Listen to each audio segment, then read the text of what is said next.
Esta é a Comissão de Inquérito das Manhãs 360. Hoje é nosso convidado João Vale Azevedo, Secretário de Estado da Presidência. Bom dia, bem-vindo de novo. Bom dia. Bom dia. Claramente com que dizem bom dia. Isto é a coisa mais próxima, julgo eu, de caminhar para o cadafalso que eu, pelo menos, já conheci. Pois hoje não vem ao desconhecido, hoje sabe ao que vem, não é? Mais ou menos. Da última vez foram 17 pontos, hoje é para os 25, está a ver? Da última vez era deputado ainda, não era? Era. Sim. Agora exige... É uma pessoa diferente. Isto exige novos esclarecimentos depois disto.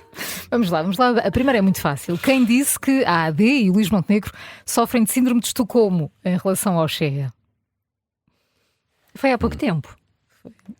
Sim, teve nas notícias ontem. Foi Síndrome de Estocolmo em relação ao Chega. Quem é que estará a Eu dizer? achava que era Será muito que foi fácil. alguém? Alguém a querer fazer uma maldade. Sim.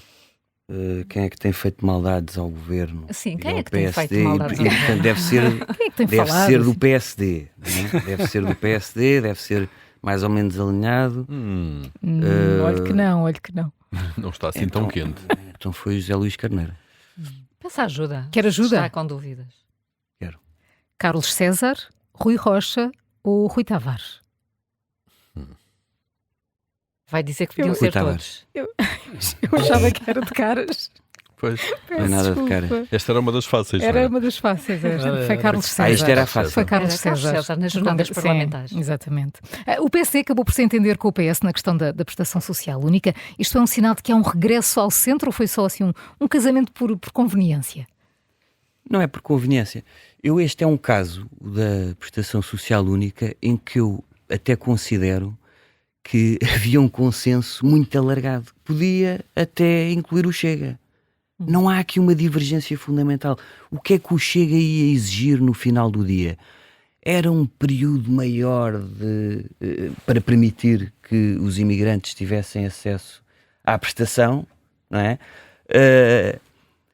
O que não nos parece adequado nos moldes em que é posto com a extensão que é exigida, 5 anos para início de conversa, quer dizer, é um absurdo. Já é exigido aos imigrantes que tenham meios de subsistência, não é?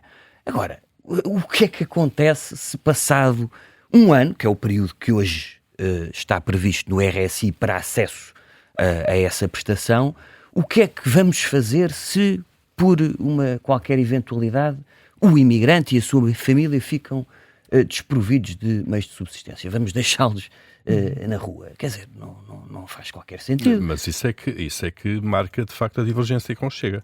É uma divergência e eu não estou a dizer que é irrelevante, mas em tudo o resto não houve praticamente contestação. E o mesmo em relação ao PS, diga-se.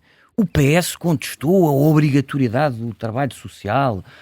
Enfim, com toda a franqueza, e eu não quero agora pôr um acordo em causa, mas trata-se tudo de semântica.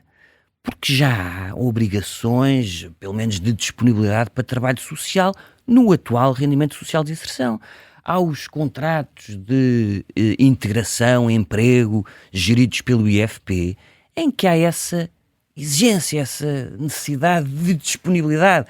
Chame-se obrigação ou não. Quer dizer, estamos a discutir semântica, com toda a franqueza. Então o Governo, quando negocia com o PS, está a negociar semântica, porque na prática pouco mudou em relação à proposta inicial do Governo. É assim que eu julgo que pouco mudou. Percebo que haja uma necessidade há uma visão diferente, há um posicionamento, uma comunicação diferente, que depois pode ter consequências práticas, não é? Quando o Governo anuncia um canal de denúncias, não é? Isso provoca uma reação epidérmica por parte do Partido Socialista. O que o Governo quer dizer é que haverá controle, haverá fiscalização, haverá obrigações que têm de ser acompanhadas e cumpridas pelos beneficiários. O PS olha para a questão numa ótica com um ângulo de pidesco, não é? Vamos pôr as pessoas a denunciar a outras, os vizinhos a denunciar os outros, que têm um carro ou que têm outros rendimentos e não os declaram. Quer dizer, no fundo eu creio que o Governo, PSD, Chega também, Partido Socialista, pretendem que haja fiscalização, que as regras sejam cumpridas. Mas, enfim, adotam ângulos diferentes e aqui ou acolá há alguma divergência, mas eu acho que não é não são divergências de fundo. Muito bem. Não começou bem isto, mas agora Vai acabar melhor. Vai acabar melhor, certamente. Vamos aqui à segunda questão, João Vale Azevedo. Esta é fresquíssima. Notícia de ontem. Quanto é que o Estado foi condenado a pagar a José Sócrates por violação do segredo de justiça? Eu acho que ouvi isso agora. Falámos disso abundantemente Terá esta manhã. sido 15 mil euros. Foi 15 mil euros, que os contribuintes vão pagar. Então, temos um ex-primeiro-ministro que foi tido há 12 anos para ser interrogado, está a ser julgado há muitos anos também, mas para já o único condenado aqui neste caso é o Estado. Como é que chegamos a este ponto na Justiça? É uma questão complexa para a qual eu não estou minimamente habilitado. Posso dar a minha contribuição. Aliás, estive aqui há um mês a falar de uma questão que vai envolver os tribunais, aquele processo especial de venda de coisa imóvel pertencente à herança indevisa, um nome pouco dado ao marketing.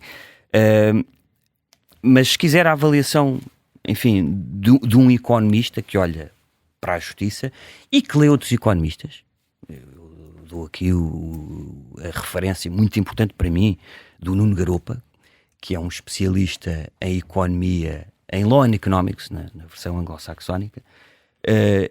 Portanto, estuda a interseção da economia, dos incentivos com os sistemas legais.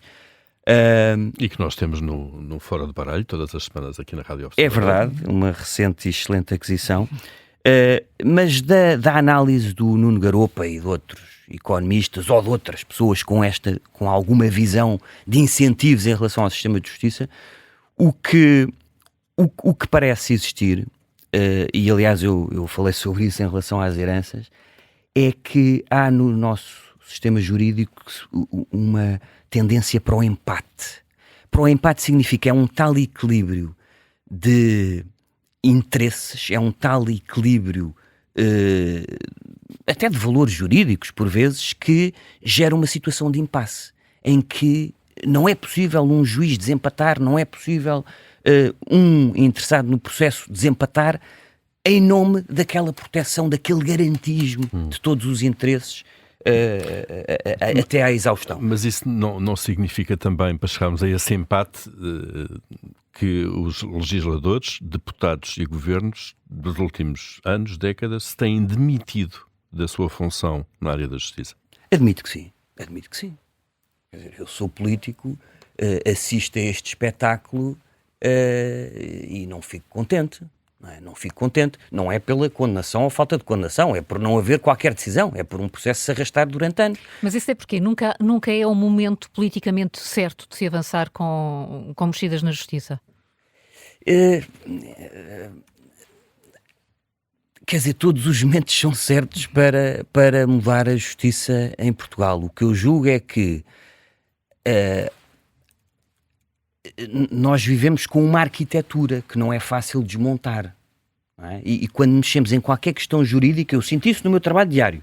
No meu trabalho diário de análise de legislação, com o olho de economista, nós vivemos com um edifício que tem uma arquitetura, que tem as suas fundações, que tem os seus mecanismos. E é muito difícil mexer nesta filigrana sem abanar a arquitetura e sem abanar as fundações. E, portanto, é mesmo preciso mudarmos de rumo, pormos em causa as fundações, pormos em causa determinados princípios, mas estas transformações são sempre, é-lhes oferecida sempre muita resistência pelos agentes que estão habituados ao sistema, que mal ou bem sabem como funciona, que mal ou bem o conseguem contornar e às vezes têm interesse em mantê-lo como está. E portanto não é fácil, mesmo a quem tenha vontade de abanar os alicerces, mesmo quem tenha vontade de abanar o sistema, é muito difícil encontrar um novo caminho, encontrar um novo rumo. Além de termos uma tradição, nós temos uma tradição jurídica que é a nossa, não é anglo-saxónica, não é alemã, não é espanhola, nem sequer italiana. Portanto, aliás, o Nuno Garopa faz... nos continuar a habituar a estes... Não, isso nem pensar, habituar-nos nem pensar. Temos é de, dentro do sistema, eu volto, se me permitem, àquela evolução que promovemos, que o Governo promoveu no direito sucessório. É possível causando alguma perturbação nos alicerces do nosso direito sucessório, mas é possível mudar. E é possível que estas mudanças tenham aceitação por uma grande maioria dos agentes. Isso creio que ficou demonstrado. É possível ir mais além noutras dimensões, com certeza. Mas telegraficamente ainda sobre esta matéria, está na agenda do Governo, esta legislatura, fazer alguma coisa de concreto para mudar este estado de coisas na Justiça? Eu julgo que sim. Há várias iniciativas que, aliás, muitas já tiveram início, medidas de combate à corrupção, medidas nos códigos processuais que continuam a fazer o seu caminho e que julgo que estão na agenda e continuam na agenda, estão no programa do Governo, estão na sua agenda transformadora. É necessária iniciativa, é necessário estudo, mas a vontade existe, isso não há qualquer dúvida. Vamos passar para a próxima pergunta, João Valdizia. Agora uma verdadeiramente importante. O tio Patinhas. O tio Patinhas vive numa caixa forte, mergulha no dinheiro e guarda a sua moedinha número 1, a moeda da sorte. Certo. Como é que o tio Patinhas ganhou essa moeda? Esta é aquela que eu disse que não sabia. Bem, Lia, eu sou de uma geração que ainda conhece o tio Patinhas, já não é mau. Eu calculei, eu calculei que pelo conhece menos o se tio identificasse Patinhas, com a os personagem. amigos, os sobrinhos, a inimiga, não é? E havia a moedinha da sorte. patológica. A maga patológica era Ele obcecada. era escocês, não era? Era. Escocês. Eu, de facto, ontem estive a ler tudo sobre o tio Patinhas. Mas ele ganhou aquela moeda, Foi a vender qualquer coisa, ou foi A fazer qualquer a coisa. fazer qualquer coisa numa mina escocesa, não. Vamos a ajudas. A engraxar sapatos, a vender gelados ou a ajudar uma senhora velhinha a atravessar a estrada? Ajudar a senhora velhinha não parece. A vender gelados, podia ser. Na Escócia. Na Escócia. Pois, a minha mãe, e eu acreditei nisto até muito tarde, dizia que no inverno os gelados ficavam pretos. Pois, se calhar Não na é bem Escócia verdade, também portanto ficam é pretos. possível Não. vender gelados. Comerem É gelados. possível vender gelados na Escócia em qualquer E até se altura comem do com a ano. Tesla às vezes. Então foi a engraxar sapatos. Muito bem. Foi assim. Isto porque isto é a ligação óbvia que fizemos ao Fundo Soberano. Quando é que nós vamos... Aquela caixa forte é um verdadeiro Fundo Soberano. Quando é que nós vamos saber o que é o Fundo Soberano português? Julgo que brevemente. Eu não tenho Não tem informação para vos sobre oferecer, não tenho informação privilegiada, não tenho mesmo. Mas percebe a perplexidade deste anúncio? Percebo. Há aqui uma inovação, há aqui lá está um mexer com os alicerces, mas julgo que esse anúncio deve ser confrontado com o programa do Governo, com o que o PSD disse sempre sobre intervenção na economia. O PSD e este governo... Não contradiz Não. aquilo que é a matriz do PSD, como ontem Sebastião Bugalho dizia. Não, Que pode ser uma adaptação àquilo que é a matriz histórica do PSD. O PSD não é intervencionista, o PSD não vai correr salvar empresas falidas ou pré-falidas, o PSD não tem uma atitude de intervenção sistemática mesmo em setores estratégicos. Eu acho que do que aqui se trata, se eu percebo a comunicação, julgo que percebo, é que no limite o Estado está cá em alguns setores fundamentais, em algumas empresas fundamentais, estratégicas, mas é no limite. Não tem de haver uma intervenção automática, não tem de haver uma intervenção só porque houve esta decisão, sequer. Aliás, acho que isso ficou claro no discurso do Sr. Primeiro-Ministro. Mas o Estado está atento ao que se passa no mundo, está atento... E para isso precisa de um fundo soberano? Pode precisar de um fundo soberano mais ou menos robusto. Quer dizer, nós já podemos chamar às participações que o Estado tem em várias empresas um fundo soberano, não é? Para a pública. Dezenas de participações do Estado. Também há fundos da segurança social, não estou a dizer que vem aqui ao barulho, não, em não deverão vir aqui ao barulho, mas há o Fundo de Estabilização Financeira da Segurança Social, que tem maioritariamente dívida pública, mas também poderia diversificar, como fazem outros fundos de estabilização de segurança social e outros fundos soberanos. Portanto, nós já temos um fundo soberano. Podemos agregar todas essas participações, racionalizar todas essas participações e ter, in extremis, diria, alguma intervenção, caso seja necessário. Agora, essa não é a matriz intervencionista, só porque sim, não é a matriz do PSD, não é a matriz deste governo, isso é certo. Muito bem, João Vale Azevedo, vamos avançar para a quarta pergunta, vamos acelerar e ver se aceleramos aqui também na pontuação. Está com 7 pontos, tem de fazer os 10 pelo menos para igualar a última. Vamos lá então. Cabo Verde tem brilhado neste Mundial, mas a pergunta não é sobre futebol. Em Portugal, que lugar ocupa a comunidade cabo-verdiana na lista de maiores comunidades estrangeiras? Segundo os últimos números, não é? Exato. Então a maior é brasileira. Muito bem. Com 540 mil. Portanto, a primeira está a tentar ganhar mais pontos. Já tem um. Brasileira primeiro. Depois há de ser angolana. Muito bem, muito bem. Mil, sim, senhor. 90 e tal mil. Depois há de ser Índia. Muito bem, então isso significa... E Cabo Verde há de ser a quarta. Muito bem. 20 pontos só nesta. É que merecia pelo menos Esta mais merecia. Muito bem. Mais um pontinho extra. Na semana passada ficaram a conhecer-se os números oficiais relativamente à população portuguesa e também, claro, à população estrangeira que vive em Portugal. Afinal de contas, estamos mais ricos, mais pobres, a economia está melhor, está pior? É preciso fazer conta. É preciso fazer conta. Por isso é que o convidamos. Ainda é preciso esperar. É preciso esperar por mais dados. O que é que acontece? O INE foi claro sobre isso. Esta revisão das estimativas de população residente tem consequências também para a medição do PIB, não é? Do Produto Interno Bruto.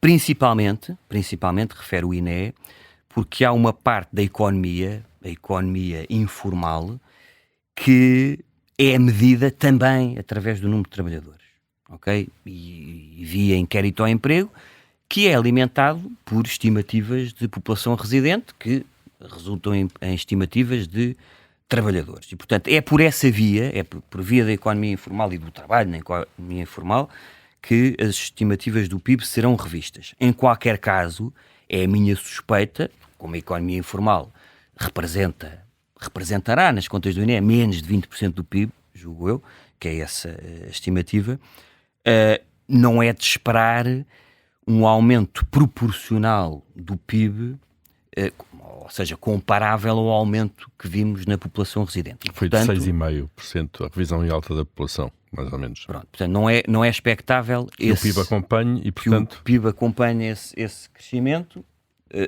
e, portanto, o PIB per capita deverá cair. Isto significa algumas coisas. Isto significa, ou pode significar, portanto, eu quero deixar este aviso, não é aviso, quer dizer, esta ressalva. Isto pode significar que grande parte da retórica de convergência com a União Europeia nos últimos anos da governação PS é uma ficção. É isto que pode representar. É duro. Isto é duro. Significa que podemos ser ultrapassados por vários países, significa que podemos continuar a caminhar para a cauda da Europa, em termos de PIB per capita, e significa que toda essa retórica não tem tradução na realidade, não tem tradução num crescimento ou numa convergência com os países mais desenvolvidos da União Europeia. Vamos ter de fazer essas contas mais tarde. Agora avançamos para a última. Para a última pergunta, que é esta. Neste século, quantos orçamentos de Estado foram chumbados no Parlamento? Neste século? Neste século. Desde 2000, o ano 2000. Podia ser antes até, podíamos ir antes e o resultado mantinha-se. Então, este silêncio houve é para o João Vale Azevedo pensar. Houve o chumbo que resultou na queda do governo da Geringonça. Exatamente. Houve esse. Os outros foi tudo negociado, e bem negociado, eu não estou a ver. Então foi um. Certíssimo. É esse mesmo. Foi o orçamento para 2022 que levou à queda do governo. O atual Presidente da República, em campanha eleitoral para as presidenciais, desligou o chumbo do orçamento, daquele automatismo que havia quase da dissolução do Parlamento. Não estava inscrito em lado nenhum, mas a prática levava a isso. Concorda com esta visão institucional, desligar uma coisa da outra? Faz sentido, e faz mais sentido com o enquadramento orçamental que hoje temos. É suposto, é uma orientação, enfim, deste governo, mas que já vem de trás e tem tradução, por exemplo, na lei de enquadramento orçamental, é suposto que o orçamento seja apenas a tradução financeira das medidas que vão sendo decididas ao longo do ano. E isto é um bom princípio. O orçamento tem que ser uma coisa mesmo chata, mesmo irrelevante. Não tem opções políticas de fundo. Era trágico quando isso acontecia. Este governo já fez isso no orçamento que está em vigor. Exatamente. E é um caminho que tem sido seguido. E vão fazer a mesma coisa. E vamos fazer a mesma coisa. Enfim, e mesmo nos últimos governos socialistas também podemos dizer que houve um caminho nessa evolução, e ainda bem. O que significa que também não tem grande problema em governar por duodécimos. Exatamente, isso é uma das consequências. É uma boa consequência, não é que tenha que resultar, ou seja, não é que dos bons princípios tenha que resultar essa consequência. Mas acontece, ainda bem.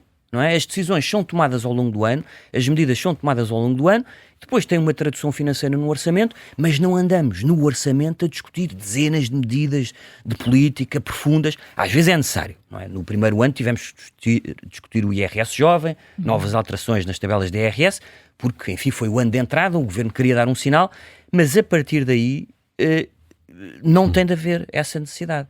As medidas podem ser decididas ao longo do ano, com calma, com ponderação, indo ao Parlamento quando é necessário, e depois tem a tradução normal no orçamento, o que esvazia. Não vai haver drama, então? Esvazia o drama. Eu julgo que há menos razões para haver drama. Espero que não haja drama. João Vale Azevedo fez outra vez 17 pontos, esteve cá em 2024, portanto marcamos encontro em 2028. Isto é que é regularidade, não é? Regularidade. Obrigada por ter aceitado o nosso convite, é sempre um gosto.